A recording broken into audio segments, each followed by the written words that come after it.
The following is a production of Florida State University's Office of University Communications.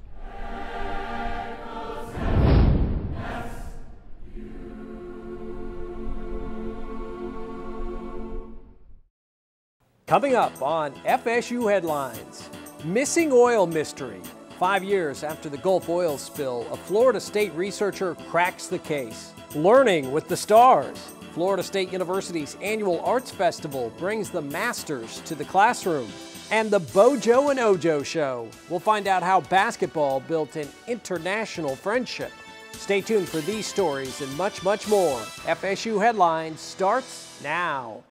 Hello and welcome to another edition of FSU Headlines. I'm Dennis Schnitker, coming to you from the beautiful William Johnston building on the campus of Florida State University. Our top headline this month asks the question, where did all the oil go? In April of 2010, 200 million gallons of crude oil poured into the Gulf of Mexico when a British petroleum oil rig exploded and sunk into the deep waters of the Gulf. We all know that story and we all know about the cleanup efforts, but now, 5 years later, Florida State University professor of oceanography Jeff Chanton has discovered that 6 to 10 million gallons of the oil are buried in the sediment on the Gulf floor. During the oil spill, people were out there on the Gulf, including myself, and it seemed like there was a layer of something being deposited on the sea floor. There was this evidence for this rapid deposition event. And so I wanted to find out how much oil was in that, or I call it petrocarbon, because petrocarbon, when the oil comes to the surface, it can be changed by a lot of processes, microbial activity, sunlight, and so it doesn't always appear to look like oil anymore by traditional gas chromatographic approaches. But with this isotope tracer, you get it all. And so I thought this would be a really good way to see where the oil went on the sea floor. Chanton used a special isotope process to determine that all that oil had settled on the Gulf floor. Next, Chanton plans to dig deeper into the oil to find out what impacts it will have on the Gulf ecosystem. Chanton's research is published in the latest edition of the journal Environmental Science. In our next story, East meets West, as a group of Ukrainian healthcare advocates make their way to Florida State University. Florida State's Osher Lifelong Learning Institute welcomes a group of Ukrainian delegates to Florida State University in a cultural exchange program. Hey, how are you, sir? Nice to see you. I'm John. The delegates first made their way to Washington, D.C. to meet with representatives in the nation's capital. Then it was time to come to FSU to meet several key people at the Florida State College of Medicine, as well as local legislators. Я відповім. Справа в тому, що в Україні за 20 з лишнім років This group of 7 is learning how the United States deals with new healthcare changes and how legislation and policy shape the healthcare system here in America. The United States is the country which is currently in the process of reforms, and they go not that smooth here. So this is why we are very much interested not in only how it's organized, but how you do that. What's the experience of doing the reforms? The annual Brighton Field Days and Rodeo brings people from all over South Florida to the Seminole Tribe of Florida's Brighton Reservation for 2 days of family fun.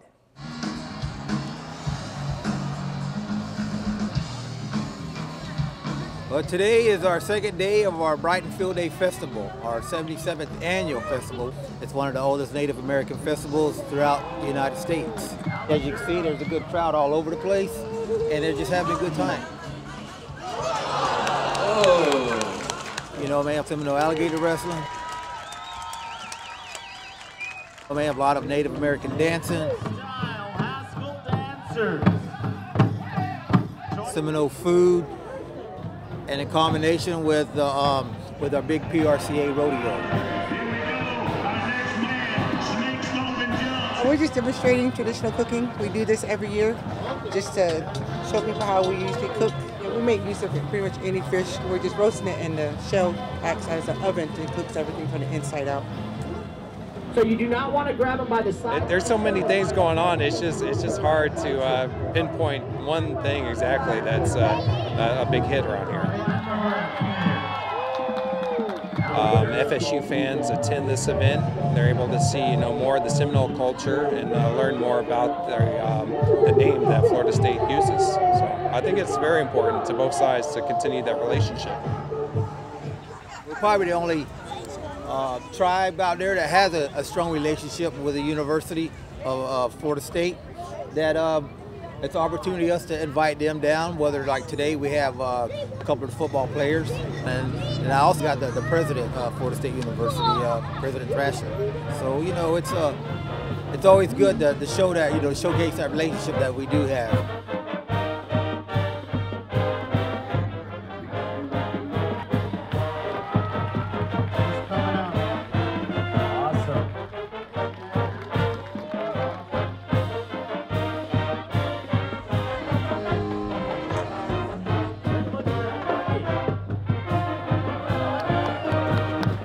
Both share the same name, Seminole, and then at the same time it's about when they're on a football field, it's having that unconquered spirit. In the Seminole tribe, we still have that unconquered spirit. The Brighton Rodeo is the only place that Osceola and Renegade plant the spear outside of Florida State football games. Well, coming up next on FSU Headlines, Florida State demonstrates the future of technology. 3D printing is going to transition and transform a whole bunch of industries. We'll show you some amazing things 3D printers can bring to life when FSU Headlines continues in a moment. I've always been curious about things, and that really just leads you straight into science, because science really is formalized curiosity. One of the coolest things I've gotten to do at FSU has been conduct research with Sir Harry Croto, and I was really surprised that I would get to hear directly from a Nobel laureate in chemistry, and then I was even more surprised to find out that he was just really accessible.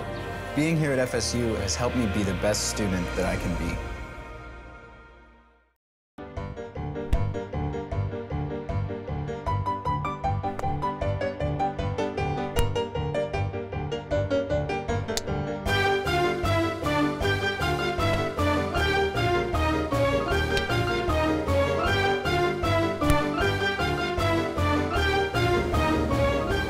When you purchase a Florida State University license plate, you're supporting students, like me.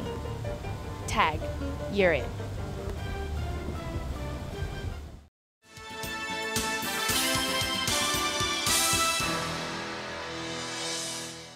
Welcome back to FSU Headlines. I'm Dennis Schnitker. Technology takes center stage at Florida State University this semester as researchers demonstrate how 3D printing is the wave of the future. FSU recently played host to Stacking Layers, a 3D printing symposium. But because this one has a weight in the middle, oh wow, it leaves the other one behind. Over 450 world-class researchers and 3D printing specialists gathered at Florida State University's Turnbull Conference Center for a two-day event featuring speakers and exhibitions from some of the top 3D printing specialists in the world. 3D printing is going to transition and transform a whole bunch of industries. In manufacturing, obviously, the whole supply chain is going to be dramatically changed through 3D printing. But also in areas you wouldn't think. Obviously in art, they're embracing 3D printing for all types of new artistic endeavors, interior design and architecture. Archaeologists are using that, and that's here at campus. At campus we have 20 departments that are currently using 3D printing, either in their courses or in their research, and looking to use 3D printing even more so. We want them to see how 3D printing is impacting across industry with all different types of materials, and we want them to see how 3D printing liberates people to take their own ideas for something and turn it into a reality. Information technology jobs are in demand these days, and Florida State University is making sure its students are prepared to land one of those jobs when they graduate. FSU recently played host to the Florida IT Careers Alliance Spring Career Fair, and FSU Headlines reporter Nadia Carone was there. Nadia?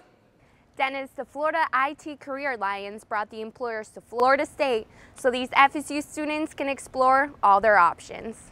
We're startup, so we're in that incubator phase. The Florida IT Careers Alliance is making sure Florida State students are prepared for high-demand careers in information technology, computer science, and other areas of great importance to Florida's workforce needs. So we ship all over the world. Oh, that's really cool. Oh yeah, we make the world's smallest chainsaw. The Florida IT Career Alliance is a joint project between FSU's College of Communication and Information, the FSU College of Arts and Sciences, and the FAMU FSU College of Engineering. In 2014, the alliance was started with $3 million in funding from the state to help train and educate students. A lot of companies are looking for IT students, and it is really, really beneficial that we have, especially different things that we focus on here at Florida State are cybersecurity, social media management, databases, all those different areas. It is really beneficial for students to get that kind of knowledge and information. So by being able to reach out to those students ahead of time to pull them in like that, it's a great way to get them into those different programs to find those different things for them to have a lifelong career. I'm so appreciative of this. I think it's a really excellent character building event. Even if you're not graduating, even if you're not sure to what career you want to go into, I think it's so imperative that students come out here anyways and just see what there is out there and see it's not as scary as everyone thinks it is to talk to so many companies. Most of them, have been in your shoes before, so they understand. So I definitely encourage other students who haven't done this before or are maybe sophomores or juniors just to come out here and see what they have to offer, because there could be an opportunity for you that you would have never realized hadn't you come at all. Over 40 employers were on hand to meet with students during the spring fair, and the Florida IT Career Alliance also held a high school workshop to strengthen the pipeline of students who will pursue careers in these fields. Dennis, back to you. Florida State University's international programs offer students a world of opportunities to study abroad. Every year, FSU International Programs send over 1,600 students across the world to study in our multiple locations. FSU Headlines reporter Kate Mueller joins us now with more. Kate? Hey Dennis. From Valencia to Turkey and so many places in between, Florida State students have the opportunity to study abroad all over the world. Really have a really good social cultural experience on top of the academics. Taking classes in beautiful foreign cities can complete any student's college experience, and Florida State is making sure its students know just what opportunities they have here. This spring showcase in the Union Green gives interested students a glimpse at what awaits them if they make the choice to study abroad. A little over 1% of Americans annually study abroad, so international education is very important for students to be able to expand their borders internationally, get to know different culture, possibly different language, and immerse themselves in a different area of the world. If you're interested, your journey starts at international.fsu.edu. Dennis, back to you. Florida State University's annual Festival of the Fine and Performing Arts brings world-renowned performers to the stage at FSU, but there's a lot more to opening nights than just performances. FSU Headlines reporter Mark Vaughn takes us studying with the stars. Class is in session as Florida State University's opening nights provides hands-on learning experiences from its stars. The Mediterranean. So maybe try and be a little more Italian. Opening nights is a unique arts festival when compared with its peers, because it not only brings internationally renowned artists to Tallahassee for performances, they just go with the flow. The performers also spend some time teaching students in the local community as part of the extended residency program. Several of the artists conduct classes with students at Florida State or with other groups of people out in the community. They spend time talking about their experiences and their expertise. The majority of the artists that we bring here are doing master classes or lectures with our students. And it's just a fantastic way for our students here on campus to be able to work with artists that are out there doing the work that they want to be doing. So far this year, the masterclass schedule has been outstanding. Here, the FSU Glee Club takes instruction from the renowned King Singers. Also in Tallahassee, the Florida premiere of Grammy-nominated organist Cameron Carpenter's International Touring Organ. He's showing off the organ and talking with the community of organ players. Also here to take part in the educational exchange is jazz pianist VJ Ayers. It's about finding the balance. Ayers Jazz Trio helping jazz students perfect their craft. I heard a really nice sense of rhythm, and people are communicating, and that's nice to hear. So all I wanted to do was push them a little bit, see if they could challenge themselves and take it to another level. And the students were grateful for the lessons with professional artists. As a musician, I mean, I learned, different ways to think about the music and how to approach it and where to go for more information, just how to improve. And it's not just music that these students learn. Author of Orange is the New Black, Piper Kerman, also presented a lecture about her experiences as a writer to a large group of students and community members this year. Reporting for FSU Headlines, I'm Mark Vaughn. To learn more about opening nights, go check out their website at openingnights.fsu.edu. Well, coming up next on FSU Headlines, it's time to meet two of Florida State's international basketball stars. We'll tell you how these two international 7-footers have built a friendship on and off the court when FSU Headlines continues in a moment.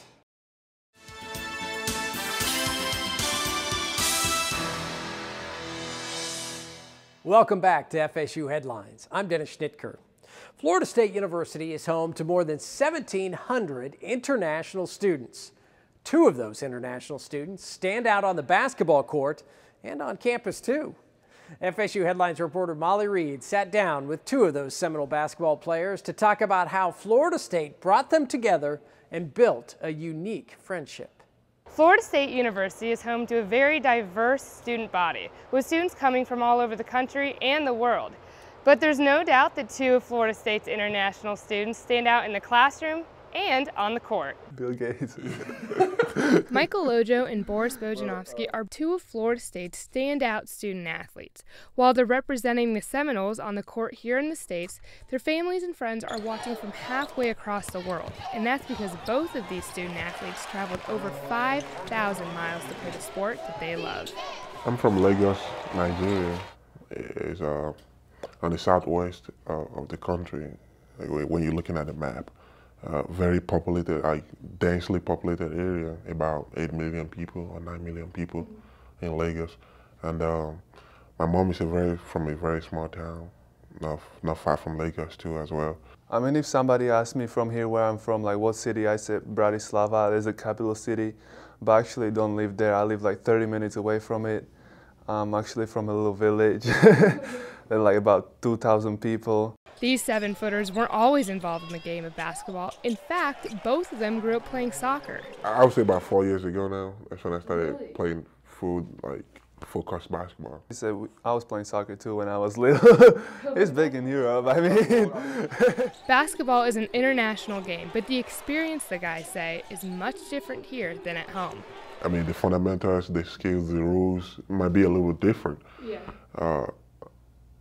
But talking about the facilities, the equipment, the gym, they're different. And like he said, like here in the United States, people care about sports much more than in Europe, I would say so.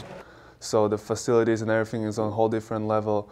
But even the game of basketball, I would say is played a little differently. Back home is more fundamental and stuff. Then here, people are more athletic and quicker. What's up? Since they came to Florida State, they've become a dynamic duo on the team and around campus, even sharing the same major. I'm international affairs now, and basically we have all the classes together, so y'all see us together everywhere. According to their coaches and teammates, the duo is not only good for protecting the paint, they also bring a lot of personality to the team. So you have to be able to gracefully deal with all the attention you get while you're adjusting themselves. And so when you take all that into consideration, I couldn't be happier with the transition that these guys made, because they're very bright, they're very intelligent, they're humble people, they're hard workers, they're extremely intelligent, and their transition has been somewhat smooth. They're very popular with their teammates. I believe Ojo probably could run for class president and everybody would vote for him. Boris is a little quieter and a little more subdued, but he's also a guy who fits in very well, and he's a great youngster to be around. They're both very talented, and they both bring something great to our team. Ojo's really strong, and he has all the talents. He's a real physical specimen, and then Boris is almost kind of the opposite. He's very skilled, very agile, so they're both great weapons for our team. While these two centers complement each other on the court, off the court, they've become even better friends. I mean, we have similar things that we do over there, maybe in terms of soccer, the structure, the educational structures over there, which is kind of quite different from what they have in America. And I just can't get rid of him. When their time at Florida State ends, Bojo and Ojo both plan to pursue a basketball career. But whenever their time on the court is over, they know they'll have a Florida State degree to help them get started in their careers. I mean, I know we're not going to play basketball forever. Like, we're going to stop at some point, so we got to be ready to move on in life and do something different. The business that we're trying to do before we switch our majors, so I was looking to being a co-owner or being a corporate in one of these airline companies or something. That's always been my dream. Just have some big business that you invest that will yield a big profit in the long term. That's been always what I want to do, but we'll see. For now, it's just stay undergrad in college. For FSU Headlines, I'm Molly Reed. All right, thanks for that report, Molly. On to the FSU women's basketball team that's having its best season ever thanks to an undefeated run at home this year. FSU Headlines reporter Mark Vaughn joins us now for an update on the postseason for the women's team. Mark? Hey, Dennis. The Florida State women's basketball team has shown they are a force to be reckoned with nationally, and of course that means they're a force to be reckoned with in the ACC. The Seminoles headed to Greensboro for the ACC tournament with a #2 seed looking for their first ACC crown. They used some outstanding defense in the first two games, Florida State beating Virginia Tech 82-43 in their first game of the tournament.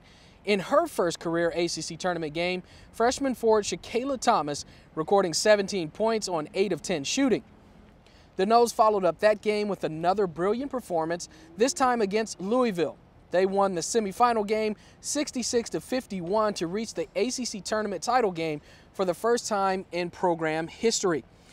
And of course, that was the biggest test of the season so far against #2 ranked Notre Dame.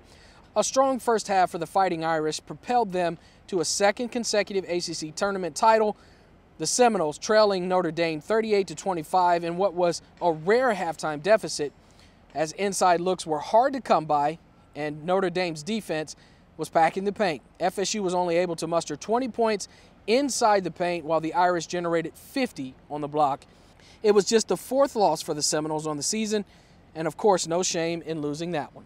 Notre Dame did a great job of keeping us off the boards, but I didn't like our pursuit of the ball. And that's just so different than what we've been. And maybe that's a sign of being in your first ACC championship game.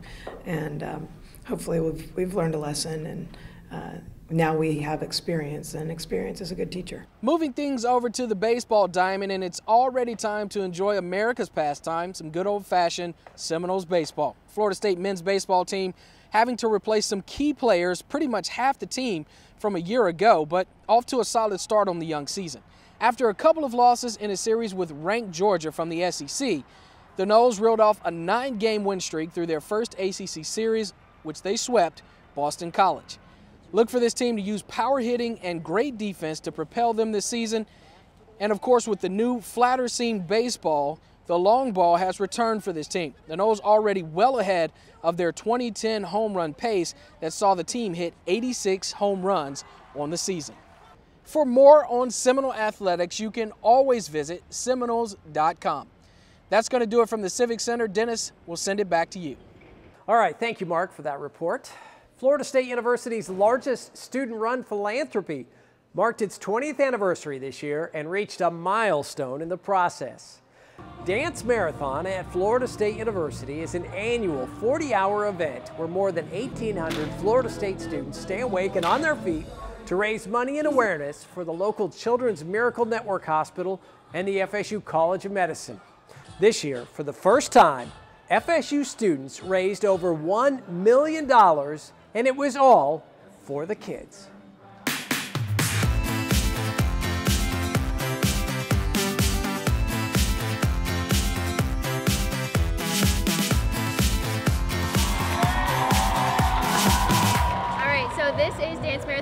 FSU. This is our main spring event. We fundraise all year long, and so we have over 1,800 dancers who are our participants who learn the line dance, they play games, they do a bunch of activities, and we listen to our Miracle families speak about where our funds go and how they've contributed to their family and a lot of times to their children and how it's made them better and the different equipment that we help buy, things like that. So it kind of represents like we're standing for those that can, and we're standing for the children that are sick or in need of medical care.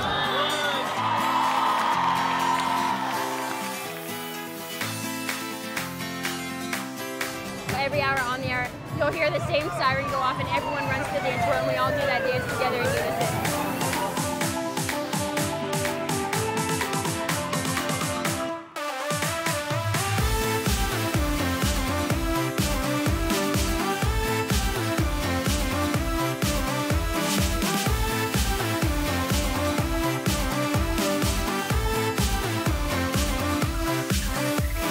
Obviously, our Miracle families are at the heart of what we do, but it's so amazing to see everyone come together.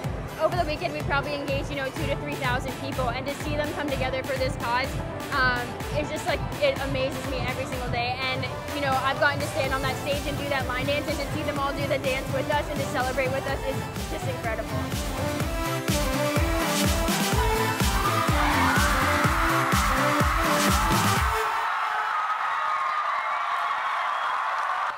Since 1996, Dance Marathon at FSU has raised more than $6.4 million for charity. That's going to do it for this edition of FSU Headlines, but you can see more news from Florida State University anytime at Florida State 24/7. That's the official news website of Florida State University, and you can find it at news.fsu.edu. On behalf of everyone here at Florida State University, I'm Dennis Schnitker. Thanks for joining us. We'll see you next time.